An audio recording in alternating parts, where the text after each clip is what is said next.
उत्तर प्रदेश का संपूर्ण current affairs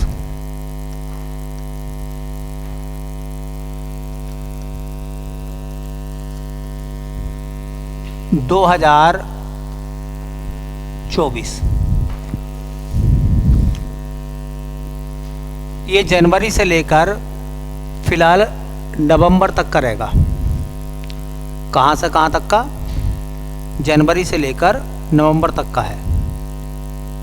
चाहे जूनियर असिस्टेंट का एग्ज़ाम हो, कई सारे सवाल यहाँ से मिलेंगे।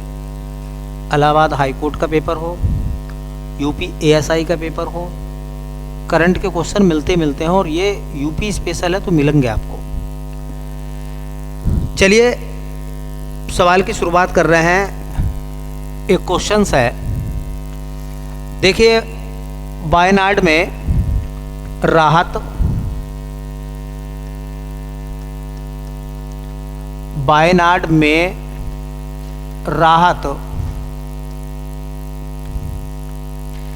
एवं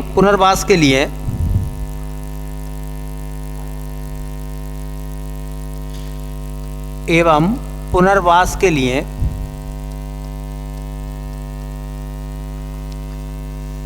उत्तर प्रदेश सरकार ने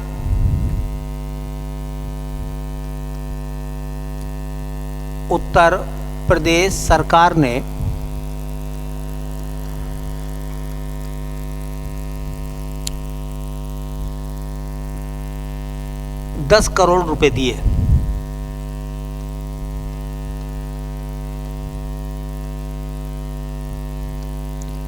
₹10 करोड़ दिए।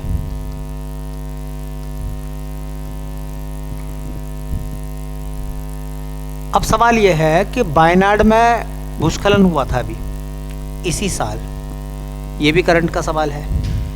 तो वायनाड पड़ता केरल में, वहाँ भूस्खलन हुआ था, सैकड़ों लोग जो थे उनकी डेथ हो गई थी। भूस्खलन, पहाड़ खिसक गया पूरा, तो नीचे जो गांव थे ना वो दब गए। ठीक है, तो वहाँ बहुत बड़ी त्रासदी मची। उसके लिए उत्तर प्रदेश सरकार ने केरल की गवर्नमेंट को कितने रुपए दिए हैं? 10 लाख रुपए।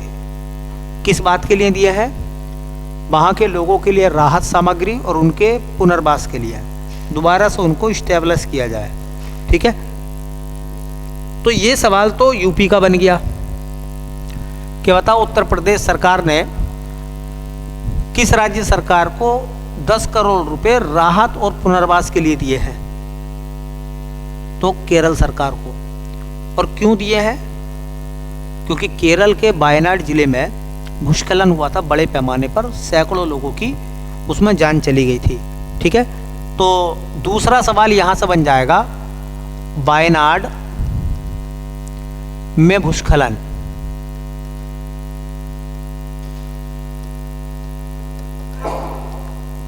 देखो बेटा, वायनाड में भूस्खलन हुआ था, तो पहला सवाल मेरा यह है कि वायनाड जो है वो किस राज्य में है?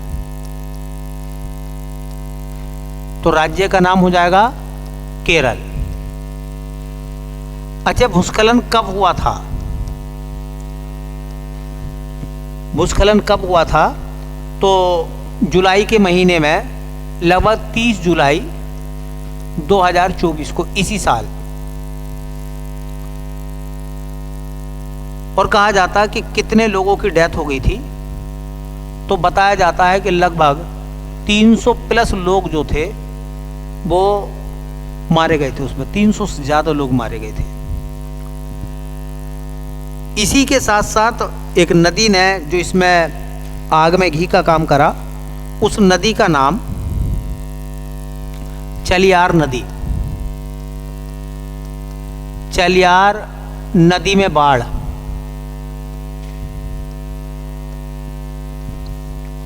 ठीक है, किस पर्वतमाला का हिस्सा था ये भूस्खलन वाला इलाका?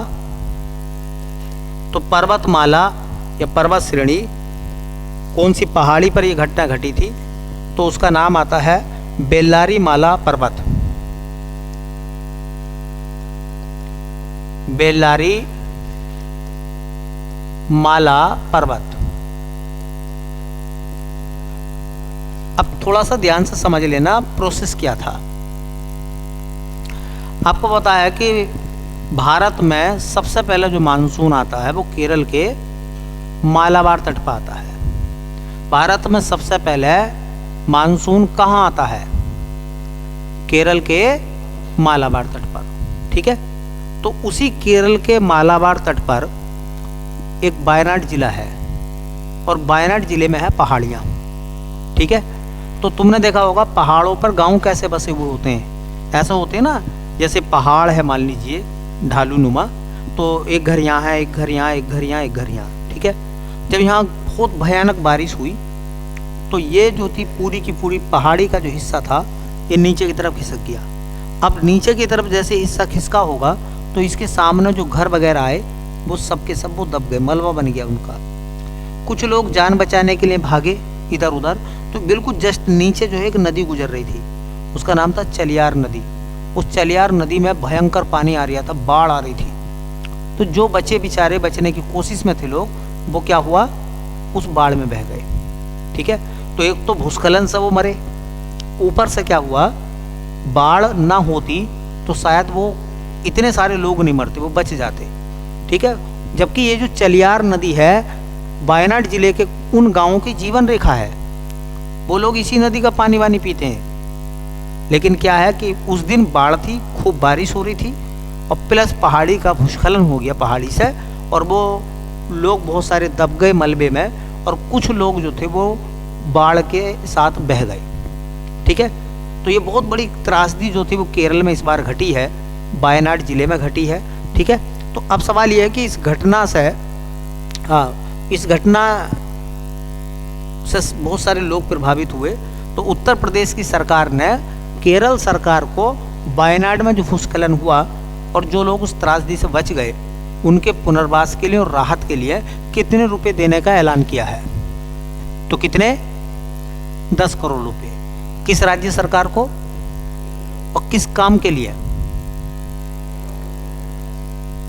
जो लोग बच गए हैं वायनाड में उस त्रासदी में, उन गांव के लोगों को पुनर्वासित करना है और उनको राहत पैकेज देने हैं। क्योंकि आप सब ने देखा भी होगा और महसूस भी करा होगा, जब कभी कहीं आप देखते हैं अगर किसी जीव का या इंसान का घर उजड़ जाता है, घर से लोग बेघर होकर हो जा, तो वो विभिन्न प्रकार की समस्याओं में पड़ जाते हैं। बोलो, बहुत सारी समस्याओं में वो लोग पड़ जाते हैं, खाने की, रहने की, सोने की, है ना, बहुत सारी। और उससे जो है ना उनका जो जीवन है वो कहीं ना कहीं बहुत ज़्यादा प्रभावित होता है और तमाम लोग बीमारियों की चपेट में भी आ जाते हैं फिर। तो उन सब के लिए कि उनके लिए राहत सामग्री भिजवाई जाए और प्लस उनका क्या करा जाए, पुनर्वास करा जाए, उनके घर बार बना के दिए जाए। तो यूपी सरकार ने मदद करी है। ठीक है, कितने रुपए से मदद करी है देख लेना।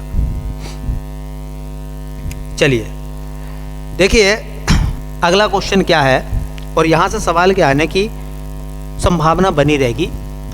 सवाल यह है कि उत्तर प्रदेश सरकार 2028 तक, उत्तर प्रदेश सरकार 2028 तक 80 करोड़ पर्यटकों को 80 करोड़ पर्यटकों को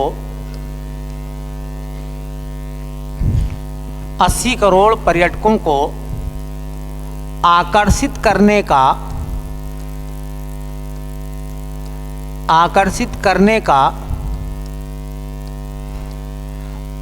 लक्ष्य बना रही है। लक्ष्य बना रही है।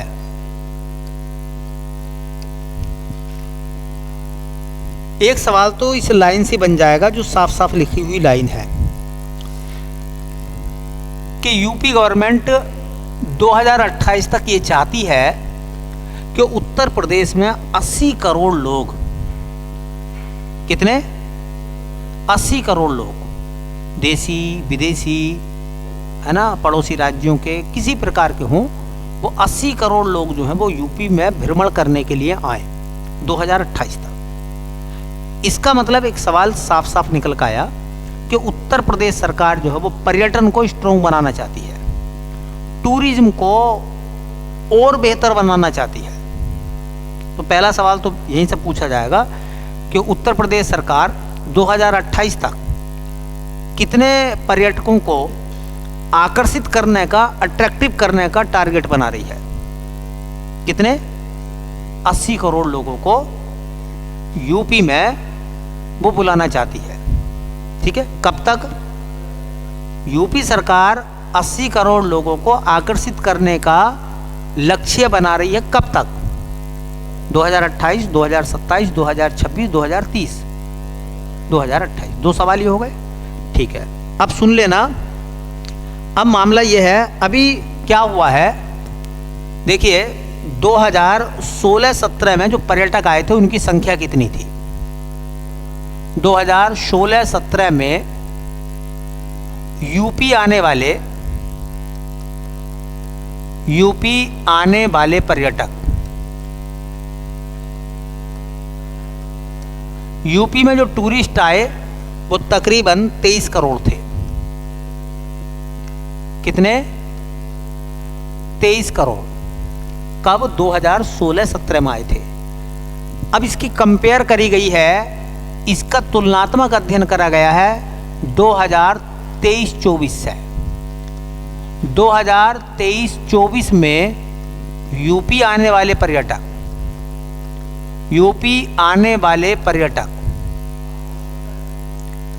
तो यूपी में 2023-24 में जो पर्यटक आए हैं इसी सेशन में, उनकी संख्या हो गई है 48 करोड़। कितनी? 48 करोड़। 48 करोड़। और अब सरकार क्या चाहती है? 2028 में इस आंकड़े को कितना लेकर जाना चाहती है? 80 करोड़ चाहती है। 80 करोड़ बनाना चाहती है। और मैंने बताया भी था आपको कि पर्यटन जो है वो बहुत बड़ी इंडस्ट्री है, उद्योग है पर्यटन, नहीं है? अब बताइए, उत्तर प्रदेश में टूरिस्ट क्यों आएंगे? भाई जब उत्तर प्रदेश में पर्यटन का काम होगा, भाई टूरिज्म को बढ़ाया जाएगा। ठीक है, और अगर टूरिज्म को सरकार बढ़ाएगी तो टूरिस्ट आएंगे। भाई एक बात बताओ, टूरिस्ट कब आएंगे? जब टूरिज्म को बढ़ाने का सरकार काम करेगी, ऐसे प्रयास करेगी, अच्छी सड़कें हों, भयमुक्त माहौल हो। अरे जरूरी है नहीं है? अब आप जो है पर्यटक हैं, आप शहर में किसी में जा रहे हैं घूमने के लिए, है ना, और वहाँ आपके साथ में दुर्व्यवहार हो रहा है तो क्यों जाएंगे भाई? तो यूपी सरकार ने, ये तुम्हें पता है, भयमुक्त माहौल बना रखा है ना। उन्होंने कहा किसी को डरने की जरूरत नहीं है।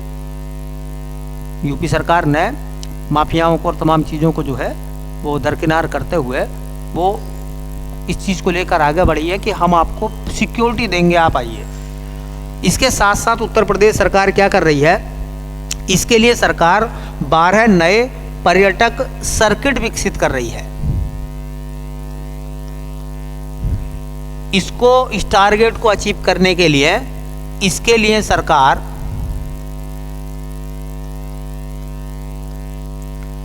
12 नए पर्यटन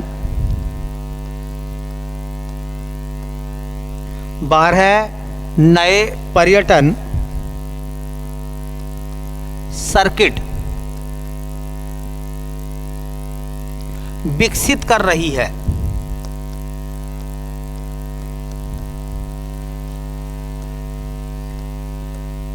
तो यूपी सरकार ने कहा है कि रोड भी हम देंगे अच्छी, आपको टेंशन नहीं लो, स्टेशन साफ सुथरे आपको मिलेंगे।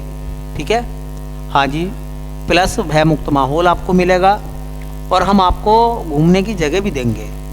तो सर्किट आप जानते हैं ना, जैसा सर्किट होता है ना कि आप यहाँ से बाई रोड दूसरी जगह पहुँच गए, दूसरी से तीसरी जगह पहुँच गए, तो एक ही तरफ बाई रोड या बाई ट्रेन जैसे भी होगा, आप उस जगह की उससे जुड़ी हुई चीज़ों पर घूम सकते हैं, वहाँ जा सकते हैं आराम से बिना परेशानी के। तो कितने सर्किट विकसित कर रही है यूपी सरकार इस टारगेट को पूरा करने के लिए? 12 सर्किट बना रही है। और 12 सर्किट कौन कौन से होंगे? एक सर्किट का नाम है रामायण सर्किट,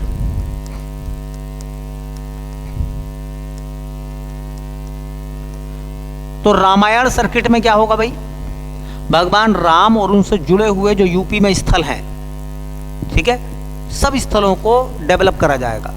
भगवान राम और वो जहाँ जहाँ गए थे उनसे संबंधित स्थलों को बेहतर बनाया जाएगा। तो एक रामायण सर्किट है, एक सूफी कबीर सर्किट है, इसका डेवलपमेंट हो रहा है। सूफी कबीर सर्किट,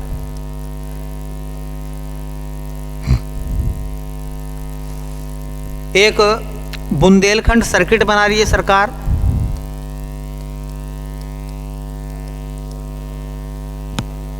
बुंदेलखंड सर्किट। ऐसे एक सर्किट बना रही है सरकार जैन सर्किट,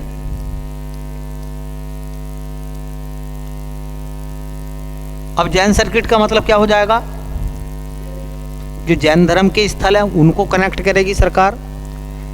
ऐसी 12 सर्किटों में एक नाम है कृष्ण ब्रज सर्किट, भगवान कृष्ण का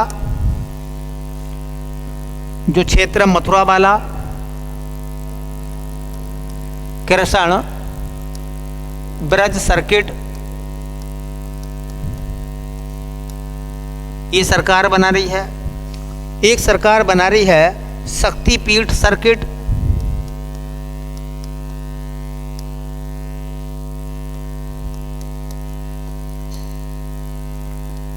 ऐसी एक सर्किट है महाभारत सर्किट, महाभारत सर्किट। ऐसी भैया एक सर्किट सरकार बना रही है वन्यजीव और इको पर्यटन सर्किट, वन्यजीव और इको पर्यटन सर्किट।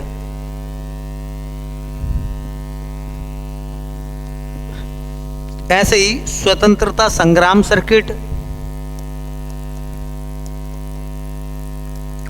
स्वतंत्रता संग्राम सर्किट। ऐसी सरकार बना रही है आध्यात्मिक सर्किट,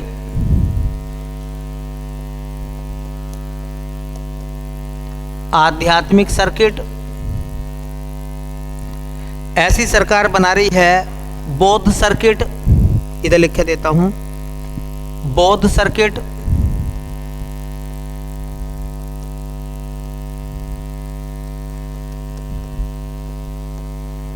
और ऐसी एक है शिल्प सर्किट, कारीगरी वाला।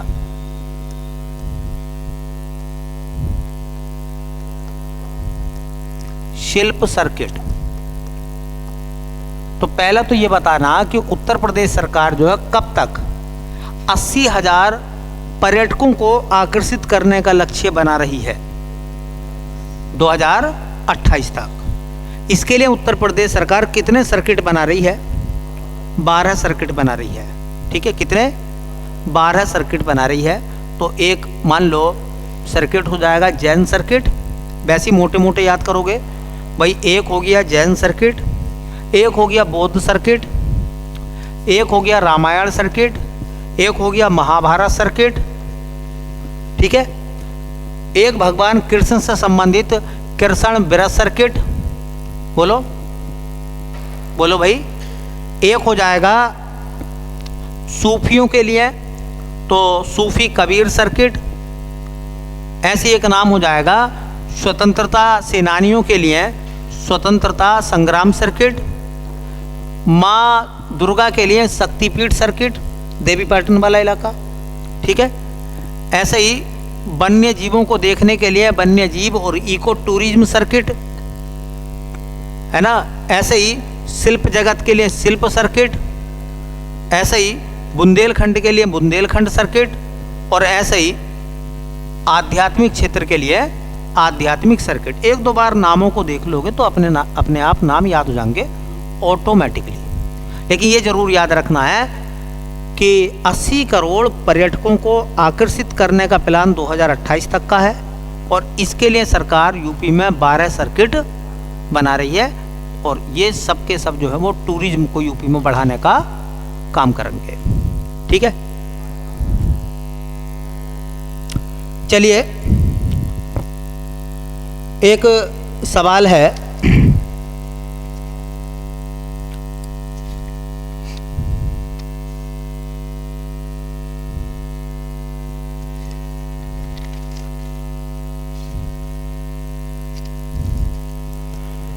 नई सोशल मीडिया पॉलिसी 2024 कौन सी राज्य सरकार नई सोशल मीडिया पॉलिसी लेकर आई है? देखिए, नई सोशल मीडिया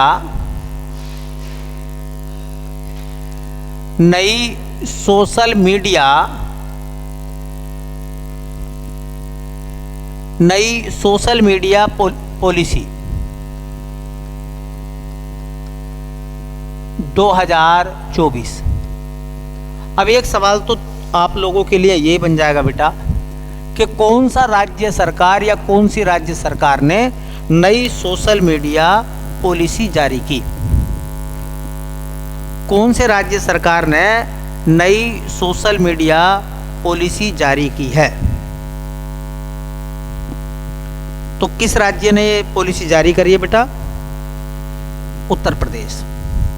तो देखिए, इस सोशल मीडिया पॉलिसी को जारी करा है जिस राज्य ने, तो वो राज्य है हमारा उत्तर प्रदेश। नई सोशल मीडिया पॉलिसी किसने जारी करी? उत्तर प्रदेश ने। इस उत्तर प्रदेश में जो सोशल मीडिया पॉलिसी है, इसके प्रावधान क्या क्या है? देखिए, इसमें मेन 2 बातें कही गई हैं। इसके प्रावधानों पर अगर गौर करेंगे तो प्रावधानों में 2 बातें इंपॉर्टेंट है। अगर कोई सोशल मीडिया प्लेटफॉर्म पर सरकारी योजनाओं का प्रचार प्रसार करता है, चाहे वो फेसबुक हो, चाहे वो इंस्टाग्राम हो, चाहे वो ट्विटर हो, चाहे वो यूट्यूब चैनल हो, ठीक है। अब यूट्यूब चैनल पे भी कई तरीके के कंटेंट चलते हैं, बोलो वीडियो भी चलती हैं, रील मतलब शॉर्ट भी चलती हैं, जो छोटे छोटे कंटेंट होते हैं वो चलते नहीं चलते। और इसी पे तुमने देखा होगा कि जैसे वो बड़े बड़े विचारक होते हैं ना, वो अपने भाषण वगैरह देते हैं, तो कह रहे हैं कि अगर सरकारी योजनाओं के बारे में अगर आप सोशल मीडिया पर, चाहे वो ट्विटर हो, फेसबुक हो, ठीक है, या इंस्टाग्राम हो या यूट्यूब हो, उस पर अगर प्रचार करते हो तो आप कमा सकते हो रुपए 8 लाख रुपए प्रति महीना। सरकार कह रही है कि हर महीने 8 लाख रुपए मिलेंगे। अब उन लोगों को मिलेंगे जिनके चैनल पर लोग ज़्यादा जुड़े हुए हैं, जिनसे लोग कनेक्टेड हैं, ठीक है, मतलब उनकी पोस्टों को लोग पढ़ते हैं, उनके कंटेंट को लोग देखते हैं, जानते हैं, उनसे जुड़े हुए हैं। तो नई पॉलिसी के तहत जो है वो सोशल मीडिया जो संचालक हैं, जो चलाने वाले लोग हैं, उनको एक तो क्या होगा, पैसे कमाने का मौका भी मिलेगा इस पॉलिसी में। दूसरा, उन्होंने कहा कि अगर कोई व्यक्ति सोशल मीडिया प्लेटफॉर्म पर अगर कोई भी आपत्तिजनक या किसी तरीके की वीडियो या कंटेंट अपलोड करता है तो उसके खिलाफ कार्रवाई होगी, सख्त से सख्त। तो दोनों बातें हैं, एक तरफ इस पॉलिसी के तहत जो है सोशल मीडिया के माध्यम से लोगों को कुछ पैसे कमाने का मौका सरकार दे रही है, और इसी के द्वारा कि अगर गलत कंटेंट आप लोग डालेंगे, आपत्तिजनक डालेंगे, तो इसके लिए आप दंड के भागीदार होंगे, ये तय बात है, ठीक है। तो कितने मैक्सिमम कितने लाख रुपए कोई आदमी कमा सकता है प्रति महीना इस पॉलिसी के तहत? 8 लाख रुपए। कैसे कमाएगा उसको थोड़ा सा देख लीजिए। सवाल ये पूछा जाएगा कि सोशल मीडिया, नई सोशल मीडिया नीति के तहत एक व्यक्ति इस पॉलिसी के तहत अधिकतम कितने लाख रुपए प्रति मंथ कमा सकता है? तो 8 लाख रुपए। क्या प्रावधान है? 2 बातें हैं, उनको थोड़ा सा देख लीजिए। पहला, देखो इस योजना के तहत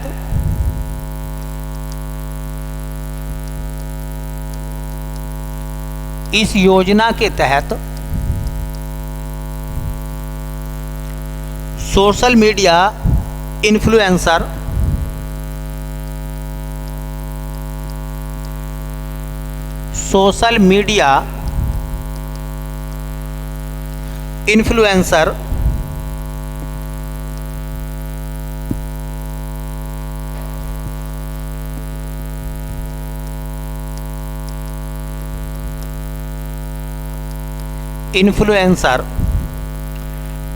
देखिए, चाहे वो फेसबुक चलाता हो, चाहे वो एक्स चलाता हो। एक्स अब किसका नाम है? ट्विटर का हो गया ना, ठीक है। चाहे वो इंस्टाग्राम चलाता हो,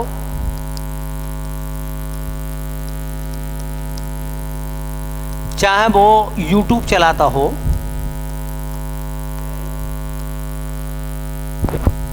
ठीक है।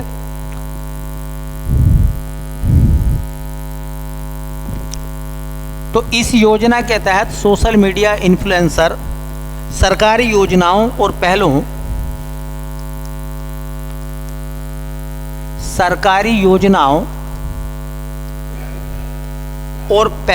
सरकार की जो पहल होती हैं, अभियान होते हैं, सरकारी योजनाओं और पहलों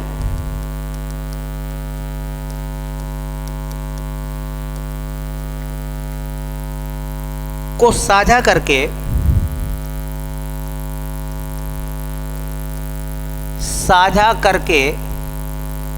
अधिकतम 8 लाख रुपए प्रति महीना कमा सकते हैं।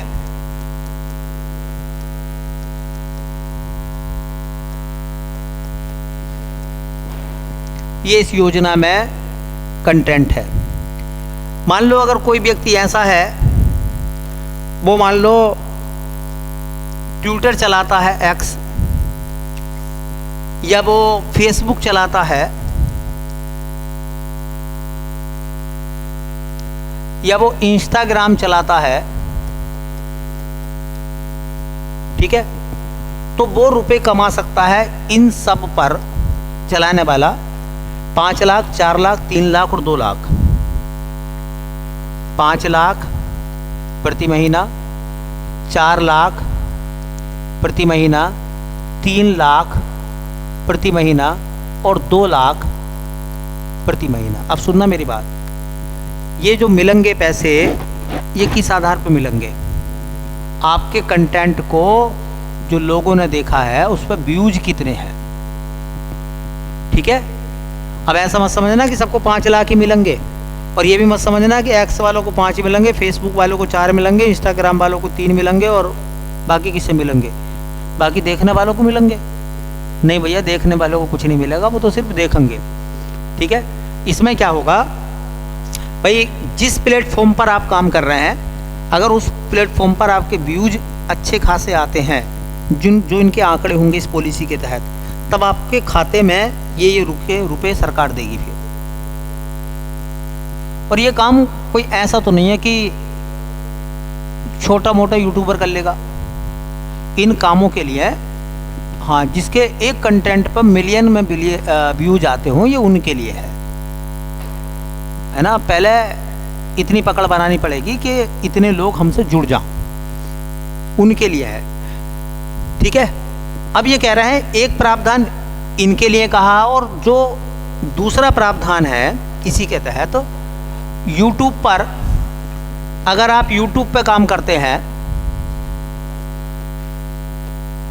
अगर आप YouTube पे काम करते हैं तो भी आपको 4 कैटेगरी में पैसे मिलेंगे, 8 लाख, 7 लाख, 6 लाख और 4 लाख। 8 लाख, 7 लाख, 6 लाख और 4 लाख। इसका मतलब ये देखना, इस कैटेगरी में क्या हुआ है, इस पॉलिसी में क्या हुआ है, जो सरकार पैसे देगी ना वो 4 कैटेगरी में देगी। और चारों कैटेगरी व्यूज की है। इतने व्यूज हैं, इतने से इतने व्यूज हैं, इतने मिलेंगे, इतने से इतने व्यूज हैं, इतने मिलेंगे, इतने से इतने लोग जुड़े हुए इतने मिलेंगे, और इतने से इतने जुड़े हुए हैं तो इतने मिलेंगे। ठीक है। और बड़े इन्फ्लुएंसर होंगे, उनका वो जरूर कमा सकते हैं। एक चीज और देखें, ये तो हो गई फायदे वाली बात। तो मैक्सिमम कितने रुपए कमा सकता हो कोई आदमी इस पॉलिसी के तहत? Maximum 8 lakh, maximum 8 lakh. अच्छा एक बात बताओ, सरकार को क्या फायदा?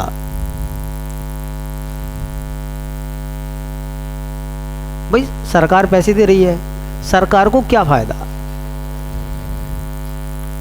है?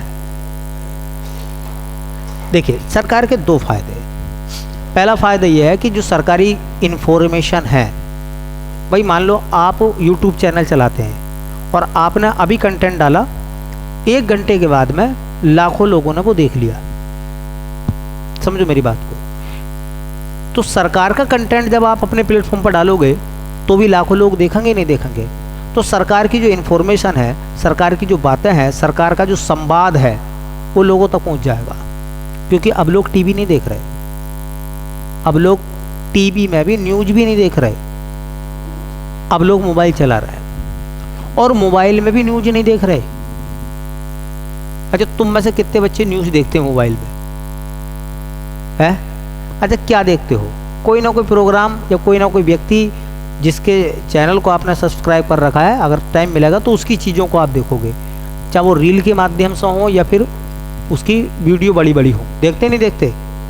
इसका मतलब क्या हो गया कि सरकारी सूचनाएं लोगों तक आराम से पहुंच जाएंगी। नहीं पहुंचेंगी? सरकार एक मैसेज संदेशा भेजती है, सरकार की जो बातें हैं, सरकार की जो प्लान हैं, आप उन्हें जनता तक पहुंचाने का काम कर रहे हैं। दूसरा यह है कि सरकार कहीं ना कहीं इन लोगों को इनके काम के बदले रोजगार भी दे रही है, रोजगार ही माना जाएगा फिर उनका। ठीक है। और दूसरा इसमें क्या बोला गया है, इस प्रावधान में सख्ती वाली बात जो कही गई है वो भी पढ़ लें भैया। आपत्तिजनक, राष्ट्र विरोधी और असामाजिक, आपत्तिजनक,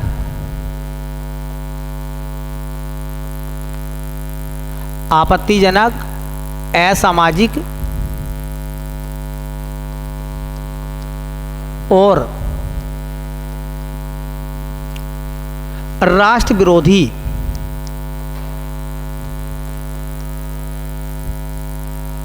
देश विरोधी जिसको कहते हैं, है ना। फेक न्यूज मतलब झूठी जानकारी, फेक न्यूज, कोमा भड़काऊ सामग्री,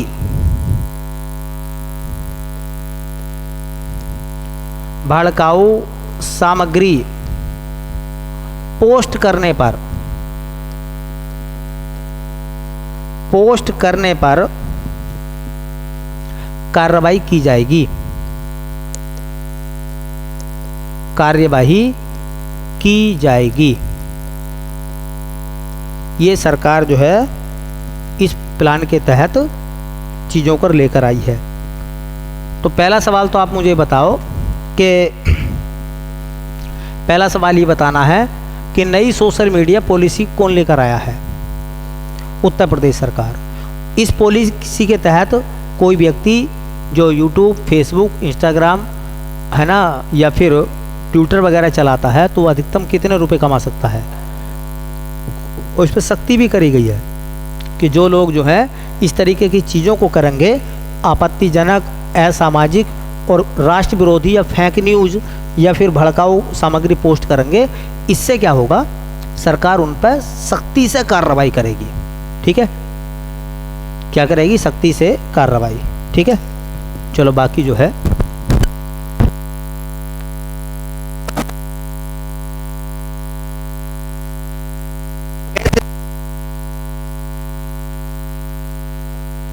Yeah.